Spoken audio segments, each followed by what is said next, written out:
Hello everyone. আজ সারাদিন বাইরে ভীষণ বৃষ্টি হচ্ছে, তো ভাবলাম সন্ধ্যের দিকে কিছু স্ন্যাক্স বানানো যাক। অনুষ্ঠান বাড়ির ফেমাস ফিশ বল বানালে কেমন হয়। এই জন্য দেখো, আমি কড়াইয়ে আদা রসুন আর নুন হলুদের মধ্যে মাছটাকে সেদ্ধ করে পাশে কিন্তু আলুটা সেদ্ধ বসিয়েছি প্রেশার কুকারে। আর এই মাছটাকে খুব ভালোভাবে চিমটার সাহায্যে মানে ভেঙে ভেঙে নিতে হবে। যেহেতু গরম ছিল, আমি চিমটা ইউজ করেছি।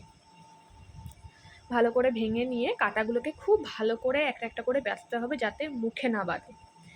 ঠিক আছে, এর সাথে দেখো আমি নিয়েছি পাশে পেঁয়াজ কুচি, আলু সেদ্ধ, এটাখানে আছে আদা রসুন লঙ্কা বাটা, এটা সেই মাছের কুচিটা, আর আছে ধনে গুঁড়ো জিরে গুঁড়ো হলুদ লঙ্কা স্বাদ মতন নুন আর চিনি আর একটুখানি গরম মশলা। আর কড়াইয়ে তেল দিয়ে অল্প একটু জিরে ফোড়ন দিয়ে ভালো করে পেঁয়াজটাকে হালকা ব্রাউন হওয়া অবধি নেড়ে নিতে হবে। তারপরেই আমি এর মধ্যে দিয়েছিলাম হচ্ছে আদা রসুনের পেস্টটা, ওটা দেখাতে ভুলে গেছি, সরি।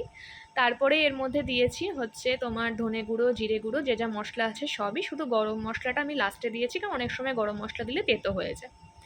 তো তোমরা দেখতেই পাচ্ছ, এইভাবে আমি মশলাটাকে কষিয়ে নিয়ে এর মধ্যে মাছ আর আলুটাকে দিয়ে ভালো করে নেড়ে নিচ্ছি।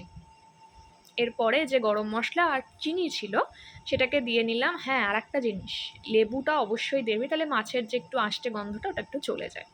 এরপরে চলো দেখে নাও কিভাবে বলটাকে আমি রেডি করছি। এখানে আমি এইভাবে অল্প একটু করে মন্ড হাতে নিয়ে গোল গোল বলের মতন করে নিচ্ছি।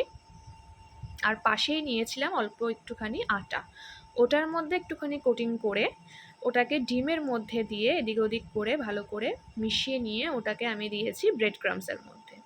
আচ্ছা, তোমরা যদি জানতে চাও আমি ব্রেড ক্রামস বাড়িতে কীভাবে বানাই, তো অবশ্যই কমেন্ট করে কিন্তু জানিও। তো এইভাবে আমি কোট করে নিচ্ছি। আমি ডাবল কোটিং করি, কারণ সিঙ্গেল কোটিং করলে অনেক সময় ফেটে যাওয়ার চান্স থাকে, তাই আমি সবসময় ডবল কোটিং করে নিই। এইভাবে ডবল কোটিং করে নিয়েছি। তোমরাও খুব সাবধানে কিন্তু ডবল কোটিং করবে, না হলে কিন্তু ভেঙে যেতে পারে। তো দেখতেই পাচ্ছ, এভাবে আমি আস্তে আস্তে ডবল কোটিং করে নিয়েছি। আর একটা কথা মনে করিয়ে দিই, ডবল কোটিং করে সবকটা প্রিপেয়ার করে নেওয়ার পর মিনিমাম 8 ঘন্টা কিন্তু ডিপ ফ্রিজে রাখবে। ঠিক আছে, ফ্রিজ থেকে বের করে নিয়ে এসে এইবার আস্তে আস্তে একটা একটা করে তেলে ছেড়ে দেবে।